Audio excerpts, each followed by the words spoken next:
What's up, guys? On today's video we are going to officially introduce the Camaro to the channel. I've done quite a bit of work on it already, which I'll show you guys, but I do have a whole heck of a lot more coming for it. So let's go ahead and fire it up and get it out of the garage, and we'll go somewhere a little bit more interesting to do the overview.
Alright guys, this is it. This is the official Classic Octane muscle car project.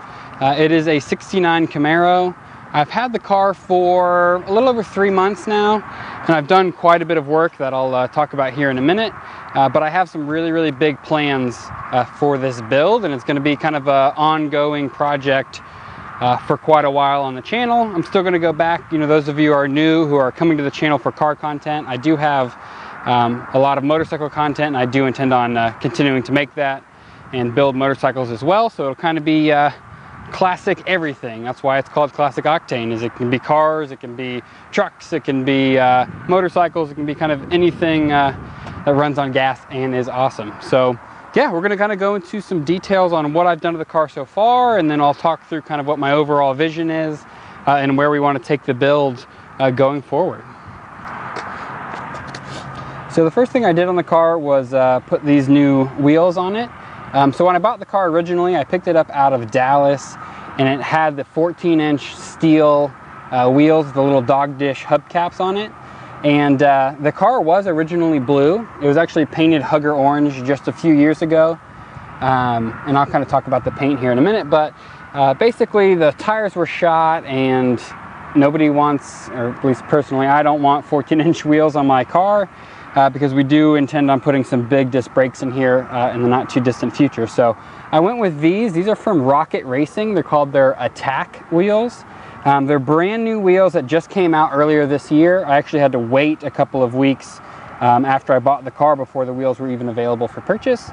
And basically they are kind of a pro touring wheel that are more affordable than like your Forge lines or your CCWs, but still really high quality. They are titanium, I believe, and they come in all the offsets and everything you would want for a pro touring stance, but at a more kind of affordable for my budget price. So they were roughly $500 a piece, so they're not cheap wheels by any means. We're not going to have to worry about them breaking. They are good quality wheels, and Rocket Racing has been around for years making like drag race wheels, and so they are good quality. They're just not as expensive as like a Forge line, which is what I really kind of was trying to mimic the look of. So these are 18s, 18 by 10s in the back, 18 by 8s, I believe, in the front, if I remember correctly. I'm running a 275 in the back and a 245 in the front. Eventually I will mini tub this car, which means I'll kind of cut out the inside wheel well in there so I can fit like 325s, 315, 325, something like that in the back. And I will actually move these wheels to the front when we do some front suspension work so I can run the 275s in the front. Then we'll just get rid of those front wheels. So this is kind of a somewhat temporary wheel setup as far as the sizing. I do love the wheels, but I do plan on moving these to the front because the offset and everything will work with what I want to do up there, and then adding some like 18 by 12s back here, like I said, with some 300 plus meats on there to get some better traction when we have more power. The next thing I did on the car was full suspension. So the stock springs had the ride height where I wanted it to be, but that was because they were so worn out that they were sagging like 3 inches. And when you drove it, it was like a freaking boat and was causing all kinds of issues. So I went with Hotchkiss TVS system on this. I went with their full 3-inch drop. The reason I went with that is it was pretty cost effective. I got it on a Black Friday deal and saved a couple of $100 on it. And I'm still kind of working towards the overall vision of the car, which is going to be like a full-on pro touring, track-ready, autocross, road race, but still daily drivable car. And I think to get that, I'm either going to have to go like full Ride Tech front suspension, or if my budget ever allows, I would love to put a full subframe in the car, like Detroit Speed or Speed Tech or something like that. And just do the whole front subframe all brand new with all modern suspension components. But this is kind of a good midterm solution. It's going to get us on the road. It's going to handle well enough for what I'm going to be doing in the near future, and it looks pretty good. I do think the front is just a tad low. The reason for that is, like I said, I went with their 3-inch drop, but I also got tubular upper and lower control arms. And what I didn't realize, kind of novice mistake here, is that the lower control arms actually drop the car an additional 2 inches. So there's 5 inches of drop in the front. I did put a 1-inch spacer in there to kind of help it a little bit, because I knew 5 inches was going to be way too much. But honestly, I think it's probably still an inch low. So what I'm most likely going to do is order some like adjustable QA1 coilovers for the front. We can raise that front about an inch to match the ride height on the back and have a nice level stance. But I'm not going to rush into doing that because I don't think it looks bad by any means, and it's actually not rubbing in its current kind of configuration. So I'll kind of probably ride on this for a little while and then kind of upgrade that as we go. But the control arms, I went with a cheaper option just because I'm still, like I said, figuring out what I want to do for the full suspension, and my stock lower control arm on this side was actually bent a little bit, and it was kind of shifting that front wheel like 1.5 inches back in the wheel well. So I needed to replace that. So I figured I might as well throw in some kind of upgraded tubular control arms. They have good reviews, and it'll give us an opportunity to kind of review them on the channel, and other people can decide if they want them or not. The tires, I didn't mention that. These are Falcon Azenas RT615s. They are way stickier than what the car can currently handle. Which is fine, because my overall vision for this build is to kind of overbuild everything. That way, when I go to add more power, which I'll talk about power in a second, everything else can kind of handle it. So the tires are stickier than I need. The the wheels are bigger than I need right now because I don't have my disc brakes on here yet. So I'm just kind of trying to make sure everything's up to par so that I don't have to re-upgrade something again in the not too distant future.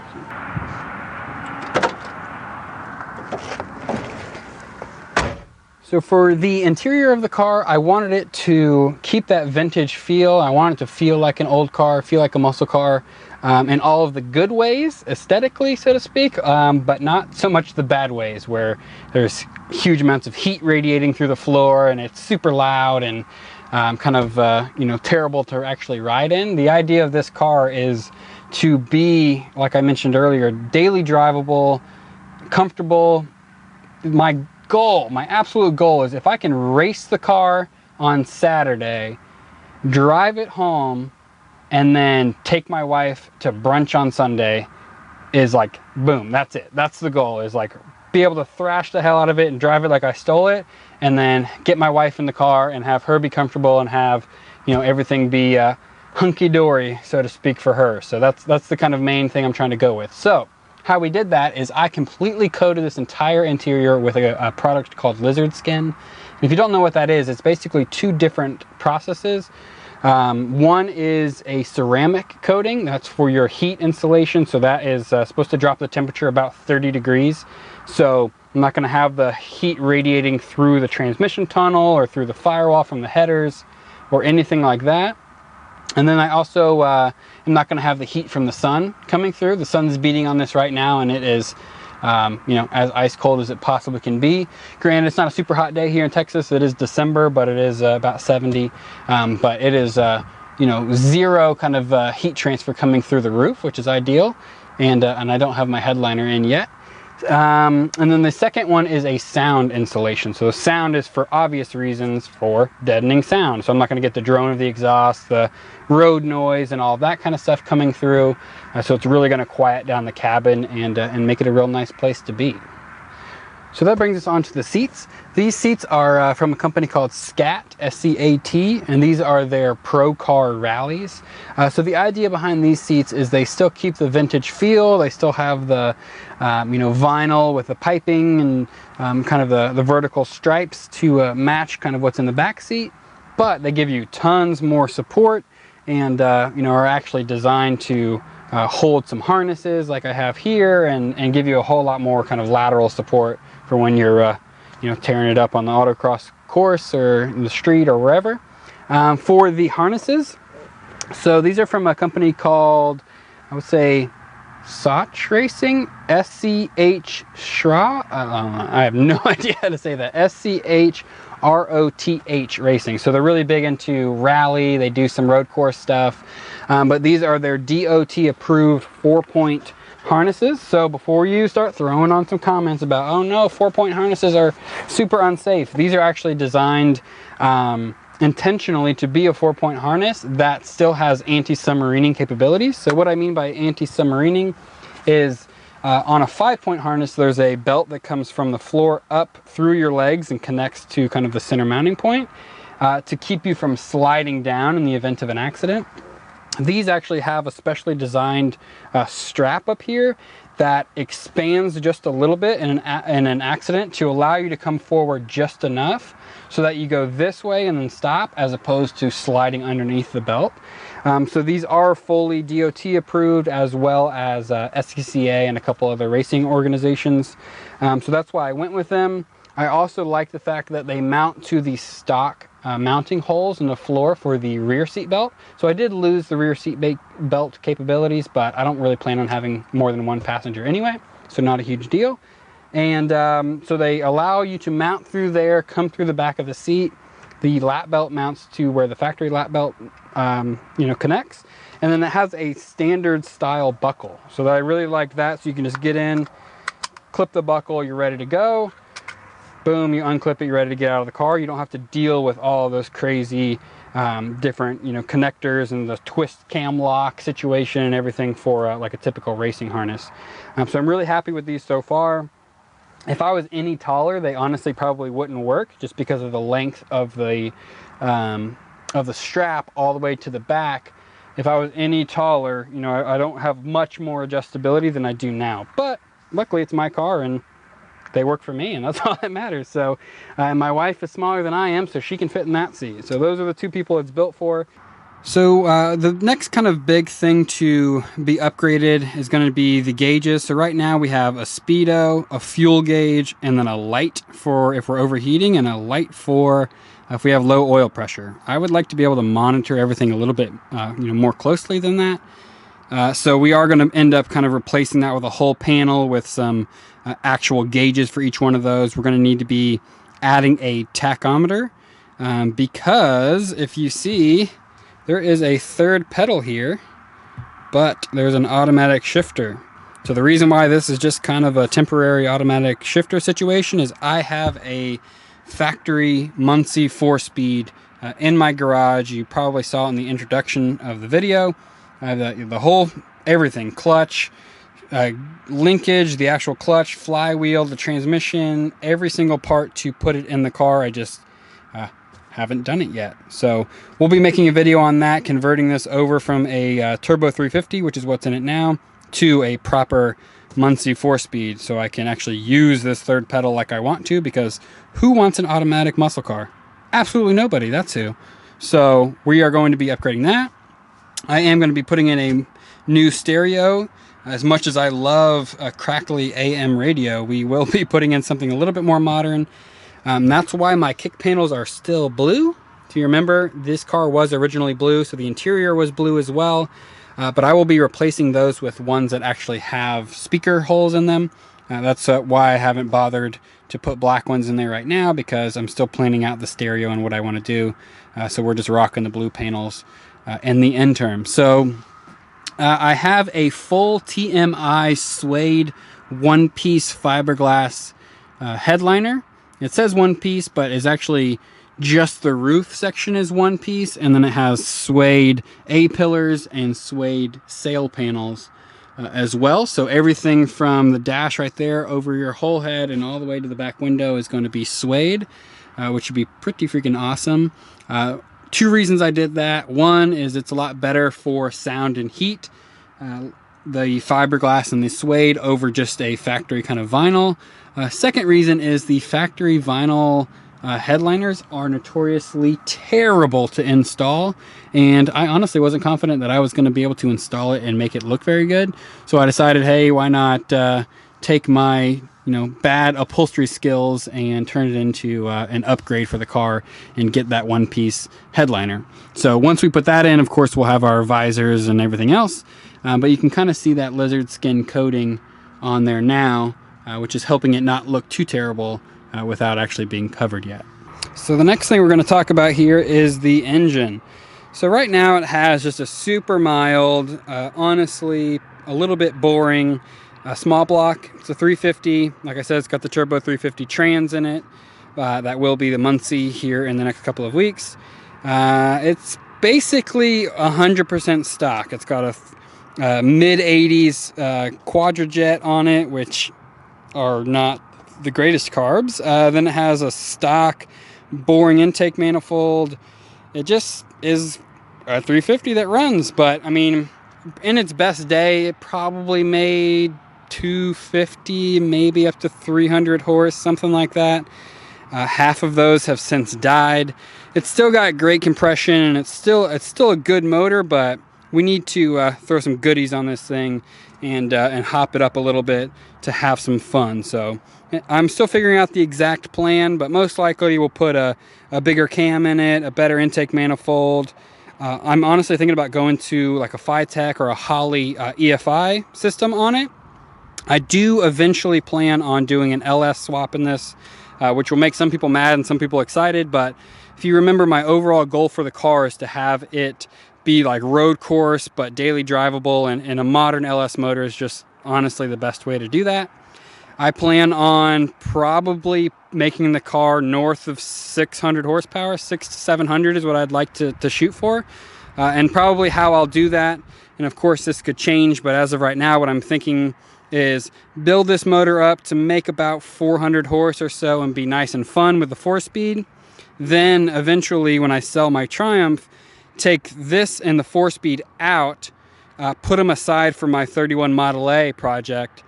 So that'll be an awesome motor for that. And then putting in probably a 6-liter truck motor with T56 Magnum, and then putting a turbo on it so that I can bump it up to, like I said, 600 or 700 horsepower pretty reliably. But I'm going to need to do quite a bit before I get to that point. We're going to need to upgrade the rear end. Right now it just has a 10 bolt. We'll need to put probably a 9-inch in there. The reason I'll go with a 9-inch is because kind of two reasons actually. One being they're arguably the strongest axles you can get, or strongest differential I should say, and then you can pretty easily change out the gear ratios. So if I'm at the Texas Mile, I could put one gear in it, maybe like a 320 something, and then if I'm at the drag strip, I might be able to just swap in like a 411 or whatever it is. So I can kind of swap it out in 15 or 20 minutes and change the gear ratio based on what event I'm doing. Also, I plan to drive the hell out of the car, and if I break an axle in a 10 or a 12 bolt, the axle will actually come out because they're just held in by C-clips inside the actual kind of pumpkin, whereas a 9-inch, they're actually the axle itself is bolted to the housing. So if you break an axle, it breaks inside the tube and the wheel doesn't come off. So if I'm throwing this thing sideways on, you know, having a little fun and drifting the hell out of it or whatever, and I break an axle, I don't want that wheel coming off with it. So that's probably why I'll go with a 9-inch, but we'll see. But like I was kind of saying a minute ago, I do plan on kind of hopping this motor up a little bit in the interim so we can have some fun with it and blast around. I think about 400 horsepower would be plenty to have some fun and get me through at least a couple of months with the car before I'm kind of itching for more. It is a power brake car. Right now it just has the 4-wheel drum brakes.